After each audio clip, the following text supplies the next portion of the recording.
Hello, everyone. I want to start by thanking the organizers for inviting me to speak. This is my preparatory lecture on the Boomer-Stark conjecture, which I'm going to speak about on Wednesday. So to prepare for this lecture, what I'd like to talk about is the motivation, historical and mathematical, in terms of where this conjecture comes from and why it's important or interesting. And so to begin, I'm going to talk about Sticklebergers theorem. So this, when I say historical, this theorem is over a century old. This was proven by Stickleberger in 1890. So the setup for this theorem is we start with a cyclotomic extension of the rational numbers. So I'll write that as Q adjoin zeta n. And I'm going to assume that n is an even integer. Okay, that's no loss of generality, because if n is odd, then Q adjoin zeta 2n is the same as Q adjoin zeta n. So we assume that n is even.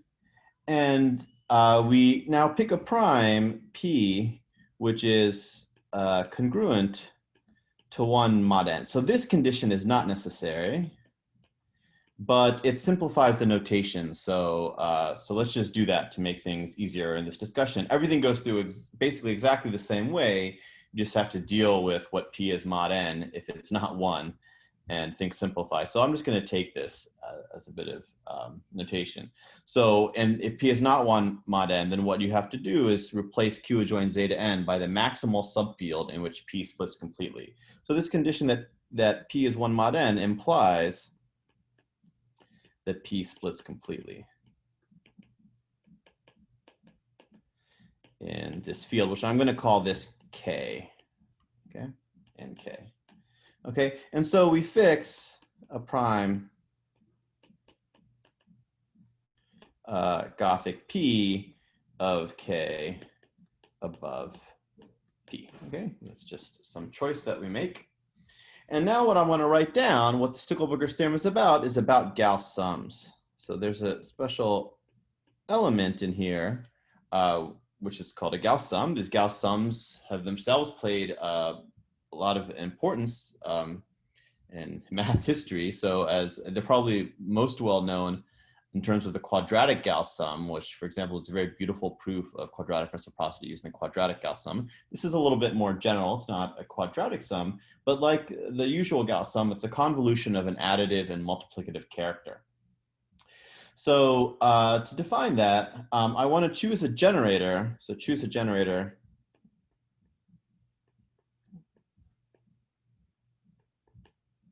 say G of FP star.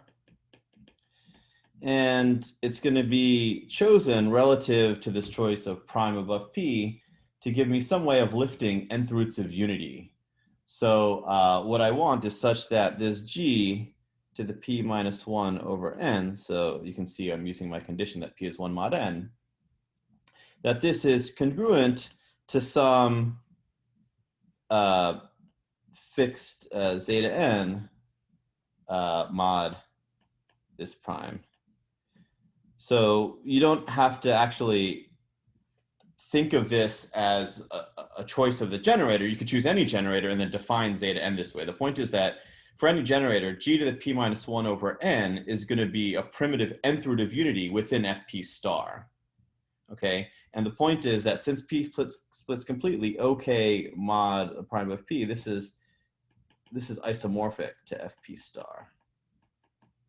Okay, and the reduction mod this Gothic P of the roots of unity in this field K is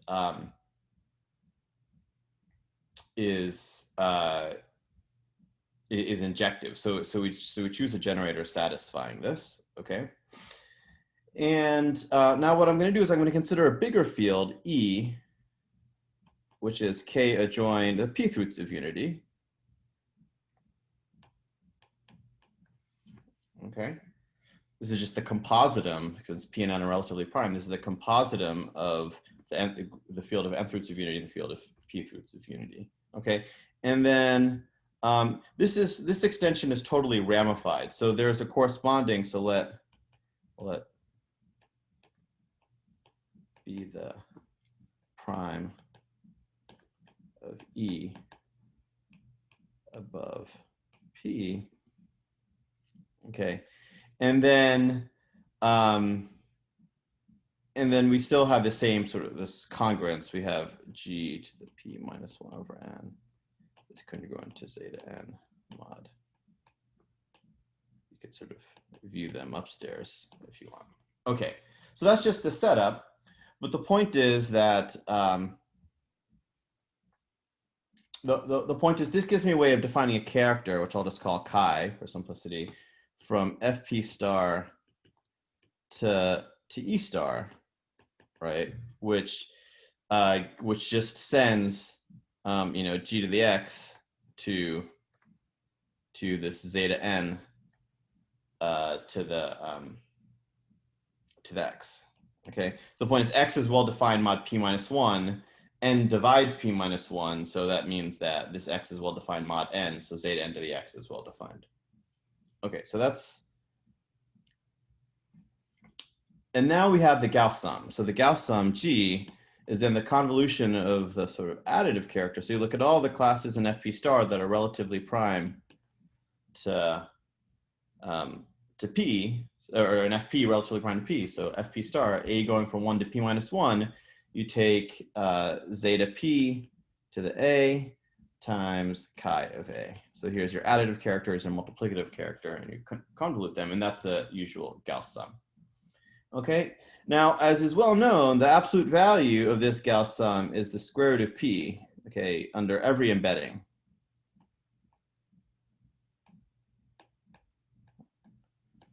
Of E into C. Okay, and now it's useful to kind of normalize these in some way so that the square root of P goes away. It's not, or it's nice to do that. So actually, before I do that, I'm going to do something slightly different first, and then I'll normalize them. Which is, I'm going to note that, okay, so what is the Galois group? I mentioned that this is a composite. So the Galois group of E over Q is just FP star cross the Galois group of my K over Q, which is Z mod NC star, of course. Okay, and so if I look at the Galois group of E over K as a subgroup of this, okay, then this is, of course, isomorphic if you think of it as FP star, but if you think of it as sitting inside here, it's FP star sort of cross 1, okay? And if you have an element in this group and it corresponds under this isomorphism to an element A comma 1, right? Then how does that sigma act on G? You can check this directly from the definition. It's pretty easy to see that sigma of your G is going to be chi of this A inverse times G. And remember, chi is a character landing in the nth roots of unity. Okay, so if I raise everything to the nth power, then the chi of A goes away, and I get that it's fixed. So that implies that G to the N actually lies in K, because it's fixed by every element of the Galois group of E over K. Okay, sorry, this didn't come out so nicely. I'll rewrite it. All right. And now I'll do the normalization that I alluded to earlier, which is let's normalize this to have absolute value 1 at every place. So I'd PT that over 2. And now this is kind of nice because N is even, as I alluded to earlier. So this is just an integer power of the rational number P. Okay, so this is in K. Okay, it's in K star. And it has absolute value 1 under every embedding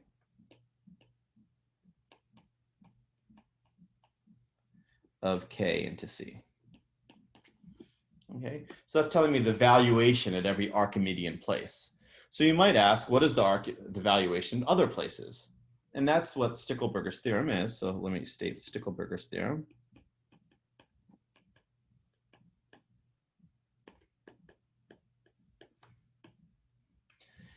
And this element U is actually a P unit. So this valuation equal to 1 at every place, not just the Archimedean places, but every finite place as well, except for the ones lying above P. Okay, and furthermore, this is the deeper part of Sticklebergers theorem, which is that the theorem tells you exactly the valuation at all the places above P. So it actually specifies the valuation at every single place. So, and for A in Z mod n Z star, so this is the Galois group of K over Q. And since P splits completely, once I've fixed my one ideal Gothic P, then the conjugates of that one ideal are just they're in one-to-one bijection with all the primes above P, okay? So, right, the Galois group acts simply transitively on the set of prime ideals above P. So then that's how I'm going to index all the primes above P as the conjugates of the fixed one that I took just to define my U to begin with, this Gothic P. And here's the formula for A and Z mod n Z star. If I choose an integer representative, in the usual way between 0 and n, then the valuation at the conjugate, of this Gothic P indexed by that A, okay, of U is A minus n over 2, right? So n is even, so this is an integer. Okay, I should be, what is sigma A? So sigma A is the usual thing. So sigma A is defined by sigma A of zeta n is zeta n to the A, right? It's the isomorphism between Z mod and Z star and the Galois group. Okay, so this tells me the valuation of U at every single place. At all the Archimedean places, the valuation is 1. At every finite place not above P, the valuation is 1. The absolute value is 1. And at every finite place above P, the ORD is given by this, okay? So the absolute value is P to the negative, this integer. Okay, so that's a beautiful and explicit theorem. Now let's try to understand the meaning of this equation a little bit better. So first of all, let me talk about the relationship between this and class groups. I haven't talked about class groups yet. Okay, so the connection with class groups, let me, to simplify my notation a little bit so I don't have to keep writing this A minus n over 2, let me give that a name. So we define a function for any A and Z, or for any rational number, in fact, I define it, but I'll just write it for. So for any rational number x, b of x is x minus the floor of x minus 1/2. And then you notice that, for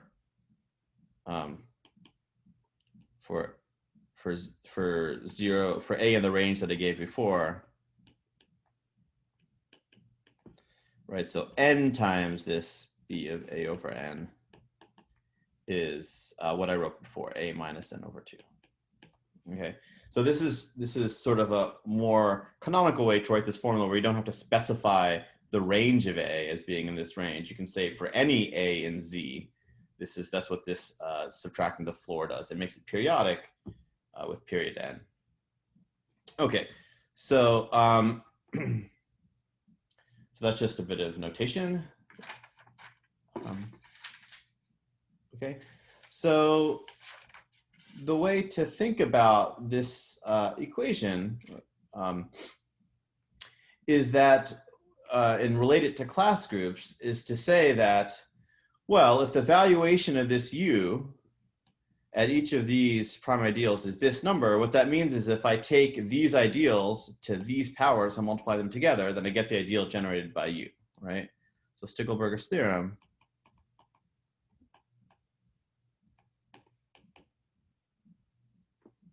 says that the product of, as A is in Z mod n Z star of sigma A inverse of this Gothic P to the power of this number, which now I've chosen to write this way, that this is the ideal generated by U. So this is as fractional ideals.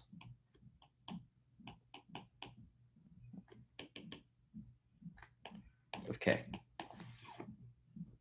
Okay. And you can write this kind of, so this is just a notational change, it's not saying anything mathematical, is that write this as this Gothic P to the power of a certain element of the group ring. So I can write this as of, okay, n times B of A over n times this element sigma A inverse, right? So this is by definition, this is by definition this. So this is by definition this, okay? So that's the action of the group ring on the group of fractional ideals, is that a Galois element acts by conjugating the corresponding fractional ideal. Okay, so then it's natural to, so this is equal to U, right? And so it's natural to define theta to be this sum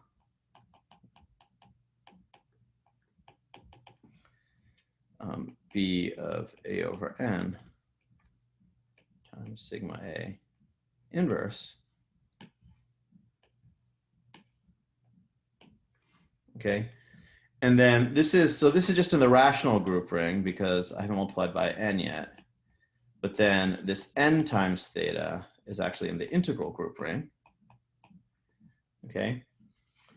And what we've said is that any prime ideal Gothic P that lives above a prime ideal P that splits completely is annihilated in the class group. So, and that's true more generally. You don't need the condition that it splits completely. So Sticklebergers theorem, right? So I started by assuming that P is 1 mod n, and I said you could do this more generally, and the exact same construction works with some slight notational modifications. And if you do that, you get for arbitrary prime ideals, not just those P's that are 1 mod n. So Sticklebergers theorem implies that n theta annihilates the class group of K. Okay. And in fact, it does more, right? Sticklebergers theorem states more because it tells you what the generator is. It, in fact, gives more.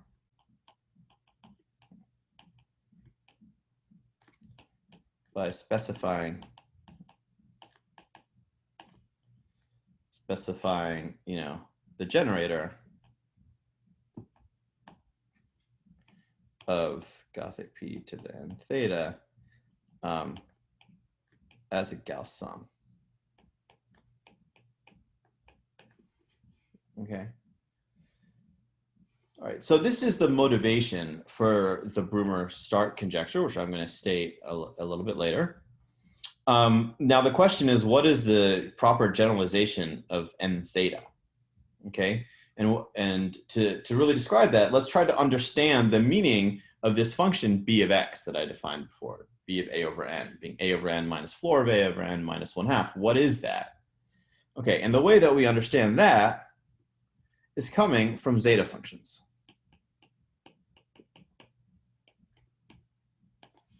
Okay, so associated to this extension, K, which is Q adjoins zeta n over Q, right? And this Galois group is Z mod n Z star.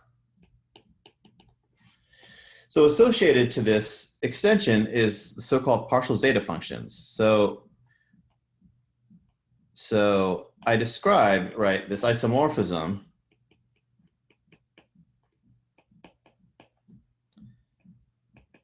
right, and this which I think I call G. I don't know if I use the G notation, but I'm going to always have my Galois group be G. This isomorphism sends sort of a sigma. We call it sigma A, which is the map. Right, so A goes to sigma A, which is the map that sends zeta n to. Let me write this as sort of a. This is the isomorphism. And it's the map that sends zeta n to zeta n to the a. I wrote this before, but I'm just recalling. Okay, and so naturally there's a partial zeta function. If you write down what the partial zeta function is in this case, it's just the function, which is the sum as little n goes from 1 to infinity. It's like the usual zeta function, 1 over n to the s, but then there's a restriction on the summands, which are you take the n such that a and n, such that n is congruent to a mod capital N. Okay, this is an example of a Hurwitz zeta function. And this sum, converges for a real part of S greater than 1, but it has an analytic continuation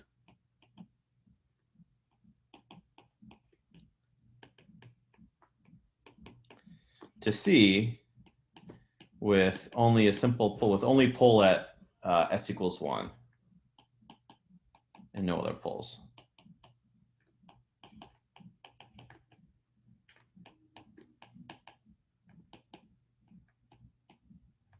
Okay, and the value, turns out that the value of zeta of sigma A at 0 is exactly this B of A over N. Right, there's no N yet. Okay, so that's the meaning of these B of A over N's, in the sense that if we want to generalize this to another setting, we can try to replace that explicit formula with this value. Okay, so the element that I defined before, theta, you can just think of it as sigma in the Galois group, sigma inverse, with this rational number,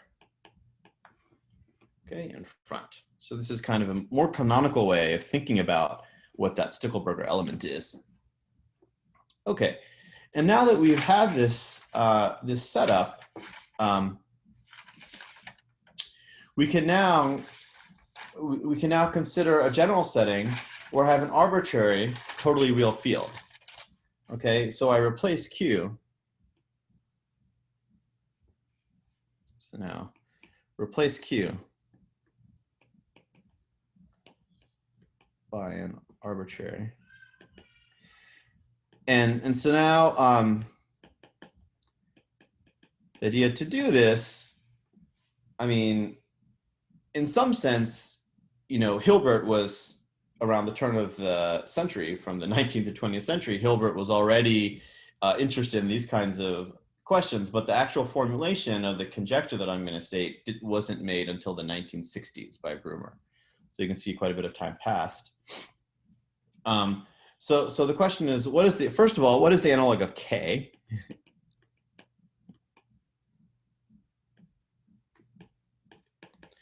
Okay, so remember we had when my totally real field, let me give the totally real field a name. So RF, when my totally real field was Q, then K was Q adjoin zeta n. Okay, and this is the problem that Hilbert was interested, that I alluded to earlier, which is when you have an arbitrary totally real field, what is K? That's Hilbert's question. So we know by class field theory, which I guess wasn't even developed until after Hilbert's time anyway, but we at least have the answer to that question now, which is you can think of K, you can define K to be the narrow ray class field of F of conductor N. And now N doesn't have to be an integer, it can be some arbitrary integral ideal of F.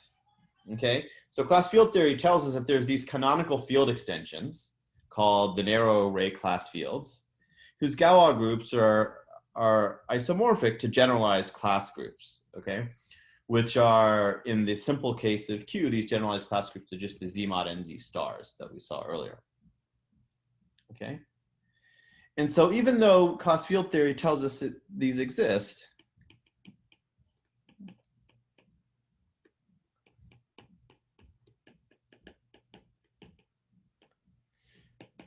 tells us that this K exists and describes the Galois group of K over F in terms of a generalized class group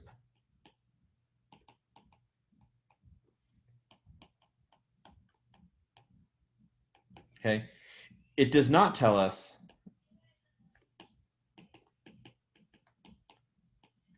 what K is. E.g., K equals Q adjoins Zeta, and we don't have any replacement for that, okay? And in fact, the only fields for which we know how to do this explicitly are imaginary quadratic fields and the rational field Q. So Q adjoin root negative D when D is a positive integer, and just Q itself. There's the only fields for which classically we know how to do this. So the upshot of my work with Mahesh that I'm going to be speaking about on Wednesday is that we kind of now know how to do this for totally real fields. So that's something that's going to come out of our work. But that's skipping ahead. So let me continue with the story that I'm telling about how you generalize Sticklebergers theorem to this context. So actually, I should have written this down, which is that I should have written what I said in words, which is that this is Hilbert's 12th problem. I have this in my notes, forgot to write this down. And I said, this is Hilbert's 12th problem. Write down K analytically using information intrinsic only to F. Okay, so the K is specified by the data of something intrinsic to F, namely an integral ideal of F, which we called N, capital N. So using only that data, write down some field extension that is this field K. And so that's Hilbert's 12th problem. Okay, so right, so now let me say about Sticklebergers theorem. So using Sticklebergers theorem as inspiration, right? So this is what Brumer and Stark were thinking about in the 60s and 70s, which is we don't have the Gauss sum,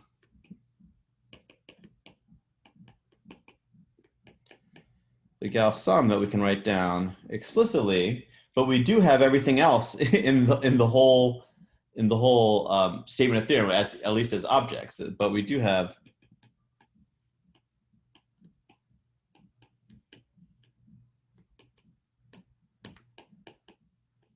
okay. So namely,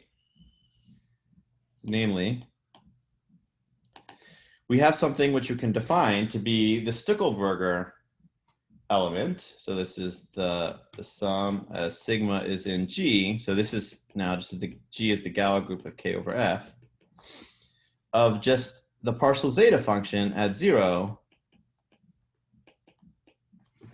Okay, this group ring element. So what is this partial zeta? This is defined exactly the same as before. This is just the sum over all integral ideals of OF 1 over norm of A to the S, and you restrict to the ones whose Frobenius is equal to sigma, okay? And I guess since you want to take the Frobenius, you want to take, A to be relatively prime to N. Cheers. Relatively prime to your conductor, then there's a well-defined Frobenius element. That Frobenius element you want to be equal to your sigma, that defines this partial zeta function. And again, this is for real part of S greater than 1. And again, it has a analytic continuation, or I should say meromorphic continuation maybe, to the entire complex plane. It has a simple pole at S equals 1 and no other poles. And so you can evaluate it at S equals 0.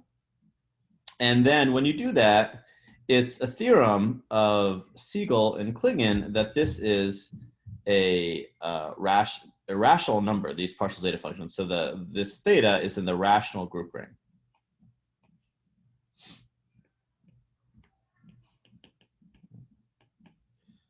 And there's another proof by Shintani, so maybe I'll add his name here. Okay. So a priori, this is just some complex number. I took some function in a complex, I took the analytic continuation at 0. There's no a priori reason why it should be rational, but it turns out it's a deep theorem that it's a rational number. And an even deeper theorem is we want an integral element. So how do you make an integral element? And that's a theorem of Deligne-Ribet and Kesu-Nogues.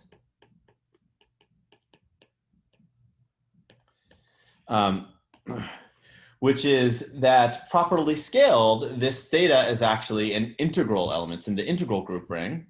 And how do we scale it? Well, before we scaled it by n. Remember, I was taking n theta everywhere. But now n is an ideal of f. So what does that mean? So what is the analog of n? You might think it's the norm of the ideal n, but that's not actually right. What it is what n was in that previous setting was the number of roots of unity in the upstairs field. And that's what gets played. So I'm going to call that E now because it's a different number. It's different than my n, which is the number of roots of unity in my field K. So when K is Q adjoin zeta n and n is even, then that's just n. Okay, so so that's why we're going to call it E because it's not n. It just happened to be n. As coincidentally, in a sense, in the previous case. But then the theorem is that E times theta is actually an integral group ring element.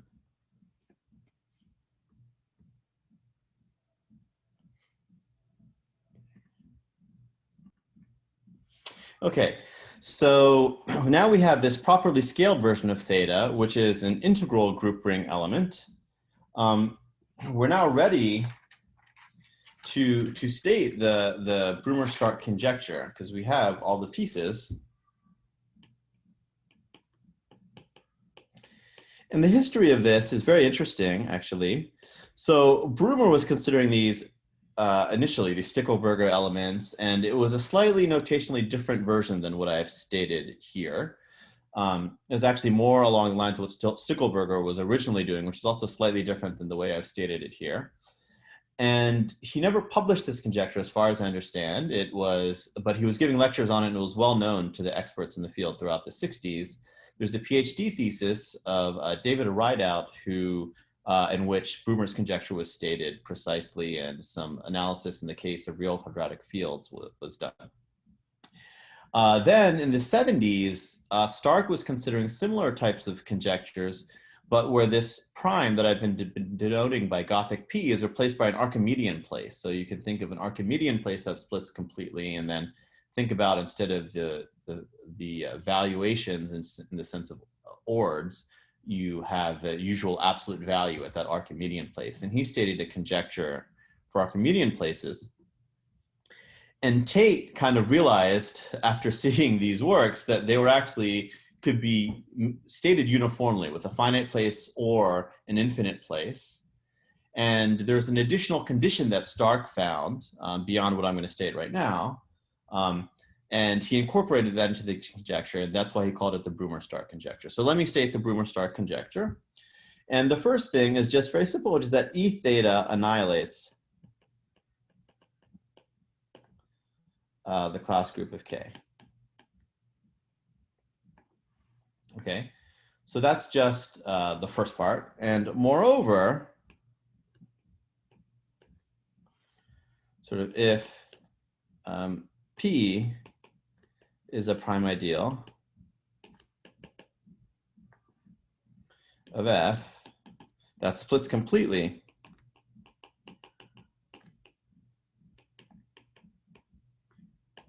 in K, and we fix, so this is the same notational setup as I did for Q, and we fix a prime capital Gothic P of K above P. Okay, then, just as before, if I know that it's annihilates it, so it's a principal ideal, and I can write down a generator that satisfies the following conditions for U and K star, such that, and the same conditions that I had in the case over Q are going to be held. So absolute value 1 is U, of U is 1 for all complex embeddings.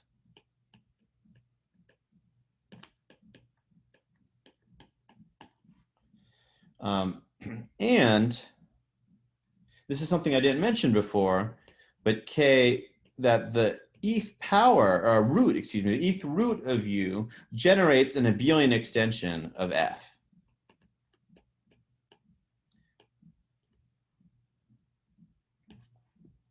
Okay, let me say, make that more clear. I should say is an abelian extension, meaning it's Galois with abelian Galois group. And I didn't point this out before, but remember,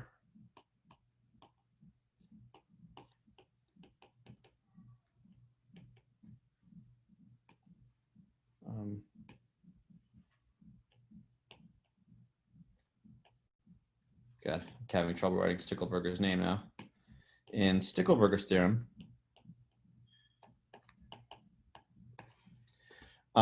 U to the 1 over M, that was just G over root P. So that lies in the field E adjoin root P. So that lies in an abelian extension. E was an abelian extension. It was just Q adjoin zeta N and zeta P. And of course, root P generates an abelian extension. So this generates an abelian extension. So this is something that we saw from the explicit construction. Okay. And this aspect about generating an abelian extension, this is the aspect that Stark noticed in his Archimedean conjectures that that Tate added sort of to the conjecture, to Brumer's conjecture. So Brumer's original idea was basically this, stated still slightly differently than I've stated, but basically it was this. And then Tate realized that you could combine that with Stark's idea to give this combined statement. So this is the Brumer-Stark conjecture. Okay, so what is the theorem that we proved?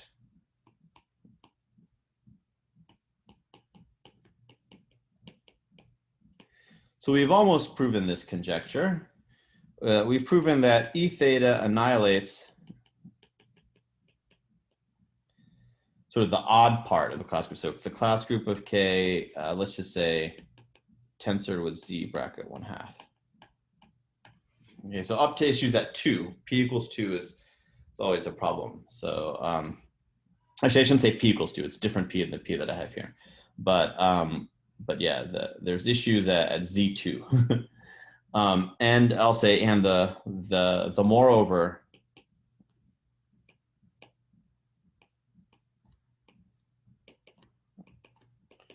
is true as well if we tensor over Z with Z bracket 1/2. Okay, so now what about Hilbert's 12th problem? So this doesn't tell us, okay, so that's sort of theorem 1. So I should mention that we're kind of thinking a little bit about, you know, how to get rid of this 2 business. So that's certainly something that's will interest us. But yeah, so now we have these so-called Brumer-Stark units, these U's. We know they exist at least.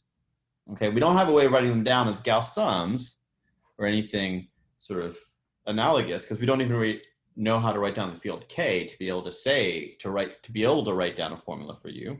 But we know it exists. We know that if you take this theta and you take any Gothic P lying above a split prime, and you take, you know, Gothic P to the E theta, then you will get a principal ideal generated by some element that's absolute value 1 at all complex embeddings in it.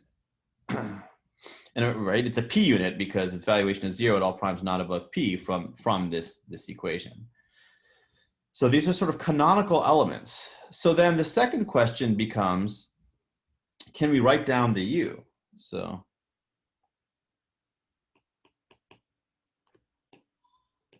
now we know this U exists basically, other than these issues at 1/2.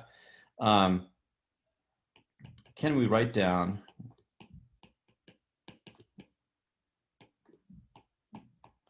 and what does it even mean to write down U? Is it right? Because we don't know K.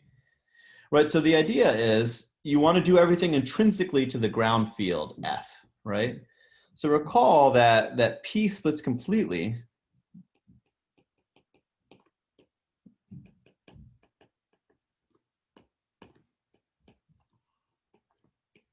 So if I complete K at the prime above P, then the natural embedding of F completed at P into K completed at capital P is an isomorphism. Okay, and of course K, of course, is a subset of K completed at Gothic P. So if I want to write down an element of K here, then I can try to write down an element here, which this is some space I can construct using information known only to the field F. Okay, so then it's a well-formed statement.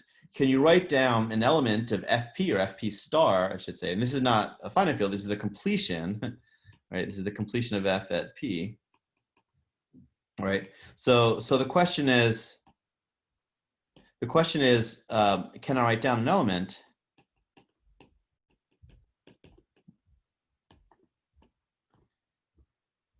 element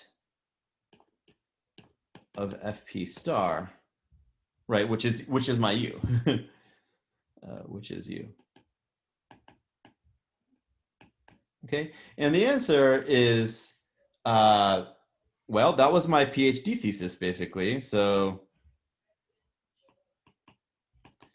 starting with my PhD thesis, and then developed over sort of many years with collaborators and different techniques, I developed, I stated a conjecture, a conjectural exact formula for U in this FP star. Okay, so, and what does that look like? It looks like an integral. Okay, so U is equal to some power of P, okay, time, so this power of P is basically the power of P that that the Brumer-Stark conjecture forces on you. And then the unit part is sort of given by a certain integral, essentially over the units in the ring of integers of FP, of just the function X with respect to some measure. And it's actually a multiplicative integral in the sense of Darmon. So now so the interesting thing here, this looks so simple. The interesting thing here, all the arithmetic data is packaged into U. So this is a measure defined using the so-called Eisenstein cocycle. And we're not going to have time to talk about that on Wednesday, but the second theorem that I'll just allude to or state, that Mahesh and I, so this one we're still writing up. The previous one is written up. It's available on my webpage already. This one we're in the process of writing up, which is that this conjectural exact formula holds up to some bounded root of unity. So this conjectural formula holds.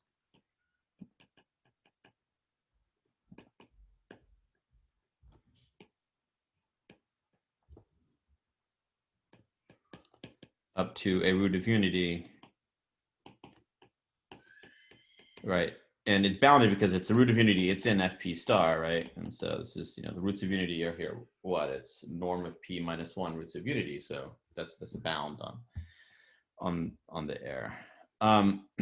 Okay, and so then I'll stop this here and just say that we therefore have made progress on Hilbert's 12th problem, because we could show, maybe I don't know if I'll elevate this to a theorem, which is that sort of these Brumer-Stark units,